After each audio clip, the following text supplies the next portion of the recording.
Assalamualaikum warahmatullahi wabarakatuh. Saya Iklila Muzayanah dari kelas Hukum Ekonomi Syariah 2018 akan menjelaskan tentang peer-to-peer lending syariah. Baik, langsung saja. Berdasarkan data Kementerian Koperasi dan Usaha Kecil dan Menengah pada tahun 2015, jumlah UMKM di Indonesia sebanyak 59,2 juta unit. Dengan jumlah yang sangat besar tersebut, potensi penyaluran pembiayaan syariah sangat tinggi. Penyaluran pembiayaan syariah tidak semuanya dapat dilakukan oleh perbankan syariah, dikarenakan adanya persyaratan yang tidak mampu dipenuhi oleh UMKM. Oleh karena itu, diperlukan lembaga pembiayaan yang mampu memenuhi kebutuhan UMKM dengan masyarakat secara umum. Dalam satu dekade terakhir di dunia yang sedang berkembang dengan model bisnis baru ini, yaitu dikenal dengan peer-to-peer lending. Model bisnis ini merupakan salah satu inovasi yang penting dalam bisnis pembiayaan, khususnya pada era keuangan digital seperti saat ini.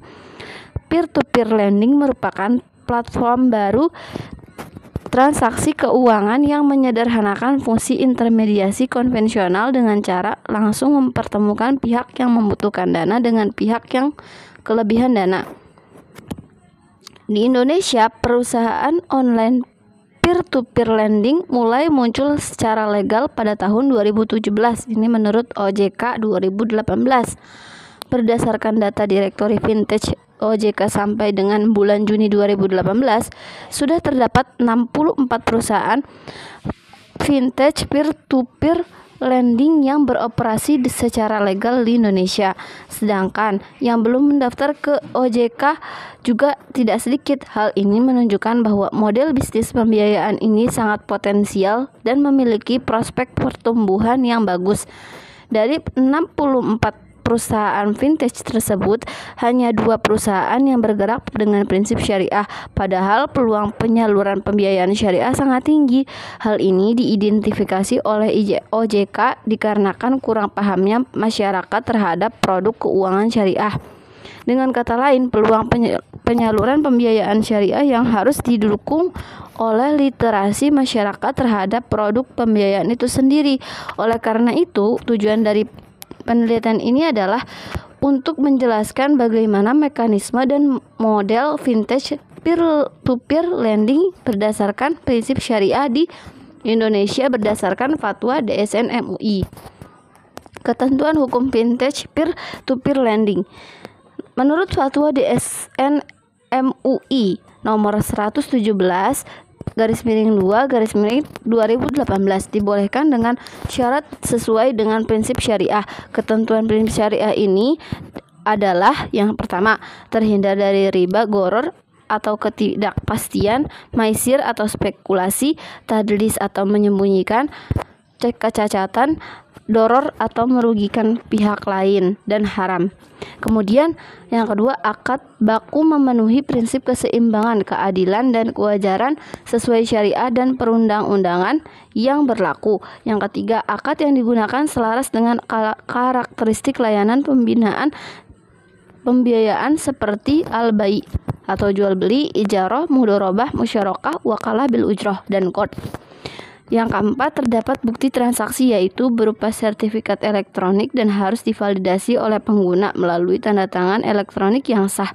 Yang kelima, transaksi harus menjelaskan ketentuan bagi hasil yang sesuai dengan syariah. Kemudian, penyelenggara layanan boleh mengenakan biaya ujroh dengan prinsip ijarah. Subjek hukum dalam vintage peer-to-peer lending ada 3 pihak, yaitu penyelenggara, penerima pembiayaan, dan pemberi pembiayaan. Kesimpulannya, vintage peer-to-peer lending berbasis syariah merupakan penyelenggaraan layanan jasa keuangan berdasarkan prinsip syariah yang mempertemukan atau menghubungkan pemberi pembiayaan dengan penerima pembiayaan dalam rangka melakukan akad pembiayaan melalui sistem elektronik dengan menggunakan jaringan internet. Subjek hukum vintage peer-to-peer lending ada 3, yaitu penyelenggara, pemberi pembiayaan, dan penerima pembiayaan. Vintage Peer-to-peer lending ini berdasarkan prinsip syariah menurut fatwa DSN MUI dapat dilakukan dengan model yang pertama, pembiayaan anjak piutang, yang kedua, pembiayaan pengadaan barang pesanan pihak ketiga, yang ketiga, pembiayaan pengadaan barang untuk pelaku usaha yang berjualan secara online, yang keempat, pembiayaan pengadaan barang untuk pelaku usaha yang berjualan secara online dengan pembayaran melalui payment gateway, yang kelima, pembiayaan untuk pegawai, yang keenam, pembiayaan berbasis komunitas. Mekanismenya ada dua akad terpisah dalam setiap model, yaitu antara penyelenggara dengan pemberi pembiayaan dan antara penyelenggara dengan penerima pembiayaan. Penyelenggara dengan pemberi pembiayaan menggunakan akad wakalah bil ujrah, sedangkan antara penyelenggara dengan penerima pembiayaan bisa menggunakan akad wakalah bil ujrah, murabahah dan mudorobah ataupun musyarakah, ijarah atau qard sesuai dengan model yang digunakan. Terima kasih sudah menyimak dengan baik. Jangan lupa untuk like, komen, dan subscribe-nya ya. Wassalamualaikum warahmatullahi wabarakatuh.